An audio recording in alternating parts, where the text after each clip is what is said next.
Olga Custodio stepped into training when few believed women belonged in a fighter cockpit. The T-38 Talon she flew was ruthless, designed to expose the smallest mistake. Every sortie became a silent duel with doubt, hers and the system's. Yet each flawless landing erased excuses. She proved skill and resilience could break barriers once thought immovable. Custodio wasn't just the first Latina pilot in the Air Force. She was proof that ability had no gender. Her story looked like a final victory. But history shows that every barrier broken only reveals the next one waiting. In 2020, Lieutenant Junior Grade Madeline Sweigel made history as the U.S. Navy's first black female tactical fighter pilot. Her platform wasn't symbolic. It was the F/A-18 Super Hornet, a jet that defines naval air power. Sweigel faced not only the danger of dogfights and carrier landings, but also the silent pressure of being the first. Each trap on the carrier deck sent a louder message. Performance speaks louder than stereotypes. Her wings silenced doubts, but they also highlighted how late the change had come. Breaking barriers is powerful, but sustaining progress across generations is the real test. Then came Lieutenant Amanda Lee, a name etched into Blue Angels history.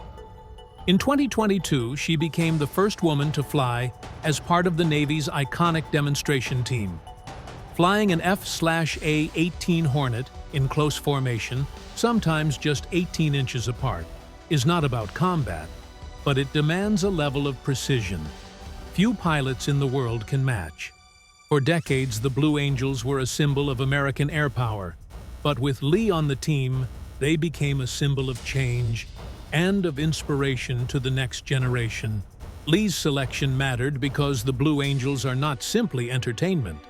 They are recruiting tools, ambassadors of naval aviation, and a demonstration of pure flying skill. When spectators see a woman in that diamond formation, it redefines the image of what a fighter pilot looks like. Her achievement is less about breaking a barrier and more about normalizing the idea that excellence in the cockpit has no gender. For every young girl watching the show line, that's a message more powerful than any flyover.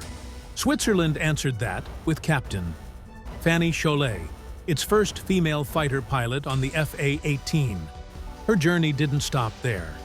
She went on to graduate from the U.S. Air Force Test Pilot School, one of the toughest programs on Earth. Test pilots push aircraft to the edge of their performance envelope, where failure can be fatal. Chollet's success proved women weren't just capable of flying combat jets. They were capable of pushing those jets beyond known limits, influencing upgrades and shaping future designs. In a NATO that needs innovation, her achievement carried weight. But even test pilot wings can't hide the bigger reality. Europe's skies still carried another story waiting to be told. Chollet's graduation signaled NATO's shift. With pilot shortages, half the talent pool couldn't be ignored. She proved women could set new standards and shape future fighters. Yet a question remained. Could they succeed in forces where tradition was far less flexible? The answer came from the East, where flying the MiG-29 was seen as a rite of masculinity.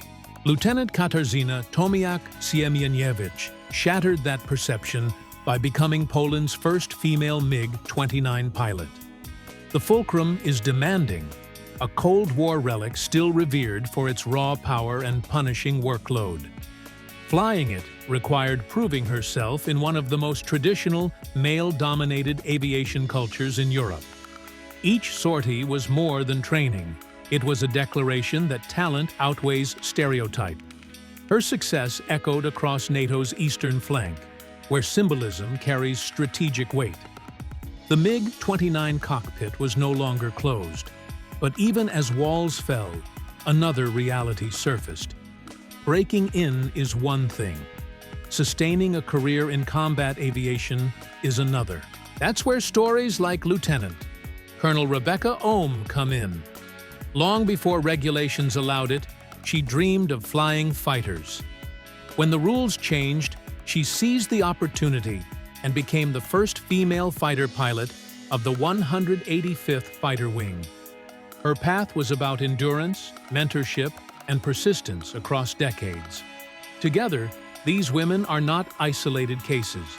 They are the beginning of a new era where gender no longer defines capability. Their stories redefine what modern air power looks like. The question is no longer whether women can fly fighters. The question is, who will command the next generation of squadrons?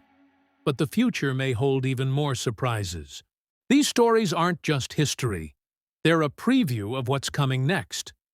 If you want to see where military aviation is headed, subscribe and stay with us, because the next breakthrough might already be in the sky.